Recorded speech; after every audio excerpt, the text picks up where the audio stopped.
Hello, कैसे हैं सभी। उम्मीद करती हूँ सभी बहुत अच्छे होंगे। सो आज की जो डीएम एंड डीएफ की एनर्जीज़ आई हैं वो कुछ ऐसी आ रही हैं, जैसे जैसे न्यू मून पास आ रहा है वैसे वैसे चीज़ें जो हैं टफ़ होती जा रही हैं डीएफ के लिए, क्योंकि डीएम जो है वो कन्फ्यूज़न से डील कर रहे हैं और वो बैक एंड फोर्थ कर रहे हैं। बैक एंड फोर्थ यानी कि आगे बढ़ना और फिर से पीछे चले जाना, आगे बढ़ना और फिर से पीछे चले जाना। उन्हें डर लग रहा है, उन्हें एंजाइटी हो रही है, वो स्ट्रेस से डील कर रहे हैं, इरिटेशन हो रही है, बहुत ज़्यादा परेशानी हो रही है। ये सब चीज़ें उनको एकदम से परेशान हो जाते, कार्मिक्स हो गए, उनकी फैमिली हो गई, फ्रेंड्स हो गए, बहुत सारी चीज़ें उन्हें परेशान कर रही है। तो डीएम जो है वो समझ नहीं पा रहे कि करना क्या है इन एक्चुअल। वही एनर्जी रिफ्लेक्ट हो रही है डीएफ पर। डीएफ इमोशनल भी हो रहे हैं, एज आई टोल्ड कि emotions will be on the peak in the last video. तो इमोशंस बढ़ रहे हैं बहुत ज़्यादा। एकदम से आपको गुस्सा आ जाता होगा, एकदम से आप शांत हो जाते होगे, एकदम से आपको क्लैरिटी आ जाती होगी, एकदम से आप कंफ्यूज हो जाते होगे, एकदम से आपको लग रहा होगा कितना टफ टाइम चल रहा है, एकदम से आपको लगता होगा कि सब ठीक है, सब नॉर्मल है, सब चीज़ें नॉर्मल चल रही, एकदम से आपको डर लगने लगता होगा। तो ये सारी एनर्जी जो है ये डीएम की है। एकदम से आपको लव्ड फील होता होगा, वो भी डीएम की एनर्जी है। मिसिंग एनर्जी आती होगी, वो भी डीएम की है। तो इस टाइम पर आप कंप्लीटली मिरर कर रहे हो डीएम को। लेकिन डीएम जो है वो लो वाइब्रेशन से डील कर रहे हैं। पहले ये भी आपको बताया था कि डीएम जो है लो वाइब्रेशन से डील कर रहे हैं और करने भी वाले हैं न्यू मून पर स्पेशली।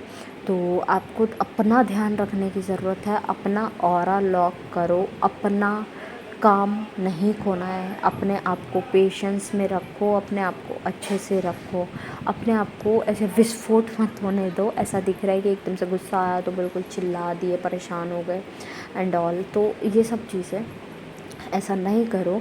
सामने से बहुत सारे लोग आपके सामने आएंगे जो आपको पोक भी करेंगे एंड ट्राई करेंगे कि completely you will be in the zone के आप बिल्कुल ही मेंटली डिस्टर्ब फील करो, वो वाला फेज़ भी आएगा। Time is not that much good, but yes इतना है कि चलो टाइम अच्छा नहीं है तो चीज़ें जो हैं वो धीरे धीरे ठीक हो जाएंगी। You have to be patient. Okay, थोड़ा सा नॉइस को इग्नोर करना, बिकॉज़ थोड़ा साइड में लड़ाई हो रही है, ठीक है। एज आई टोल्ड कि ऐसा होगा, नॉर्मल लोगों के साथ भी होगा, ऐसा नहीं है कि आपके साथ होगा।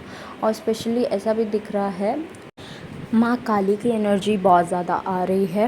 एंड बात की जाए आपके चक्रास एंड हनुमान जी की, साईं बाबा की और आपके गणेश जी की, ठीक है, ये एनर्जी बहुत ज़्यादा दिख रही है, ठीक है। तो if you are getting some message from them तो उन्हें फॉलो करो, चाहे कोई भी गाइडेंस हो, मैं आपको हमेशा बोलती हूँ उसे फॉलो करो।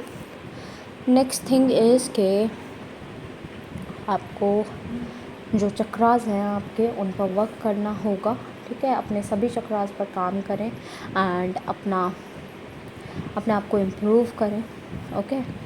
साथ साथ हीलिंग करते रहें, हो ओपोनोपो प्रेयर करें अपने लिए, सिर्फ अभी वो करें, ठीक है। बिकॉज़ ऐसा दिख रहा है कि काफ़ी डीएफ जो है वो बिल्कुल थक गए हैं, बहुत ज़्यादा वर्स्ट कंडीशन हो गई है, क्योंकि जो ये लोगों ने आके पोक करना शुरू किया है, जो कोई भी है, तो वो अच्छा नहीं लगा है डीएफ को कि भाई ठीक है मेरी फैमिली कुछ कह रही थी, बाहर से कोई क्यों आएगा कुछ कहने, तो वो ठीक नहीं लगा डीएफ को। दैट्स वाई डीएफ ने पोक होना एक्सेप्ट नहीं किया है और उन्होंने आवाज़ भी उठाई उसके ख़िलाफ़। और जहाँ तक है कि अभी आपको बोला जा रहा है आप इग्नोर करो कोई भी लड़ाई, ना अपने लिए कोई स्टैंड लो, ना किसी और के लिए कोई स्टैंड लो। अभी ट्राई करो कितना भी इग्नोर कर दो, बिकॉज़ ऐसा दिख रहा है कि जो भी है चीज़ें किसी को समझने नहीं आने वाली, ठीक है। तो जब किसी को समझ में ही नहीं आने वाली तो आप उस चीज़ को करके क्या करोगे, अपनी एनर्जी वेस्ट तो नहीं करनी है ना। तो आप उस चीज़ को छोड़ दो और आगे बढ़ जाओ, ठीक है। इग्नोर करना सीखो, थोड़ा सा सहना पड़ेगा। आपको हेडेक्स हो रहे होंगे, बहुत ज़्यादा थ्रोट चक्रा में पेन हो रहा होगा, विजडम टीथ में पेन हो रहा होगा, ठीक है। ये सब एनर्जीज़ दिख रही हैं। आपकी लेग में भी पेन दिख रहा है, लेफ़्ट साइड ही विजडम टीथ में दिख रहा है, और आइज़ में पेन दिख रहा है, और ऐसा लग रहा है कि आवाज़ें गूंज रही है, थोड़ा रोना, स्टेबल हो जाना, वो सारी एनर्जीज़ है। बट दैट्स ओके, ये टाइम का सब खेल है, टाइम ठीक हो जाएगा, ठीक है। टाइम सब कुछ अच्छा कर देता है, ऐसे बोलते हैं ना समय बहुत बलवान है, तो वो सब चीज़ें ठीक कर देता है। एट लास्ट जितने भी सॉन्ग्स मुझे चैनल हुए हैं I will mention in the description box, आप अपने मैसेजेस वहाँ से भी ले लीजिएगा।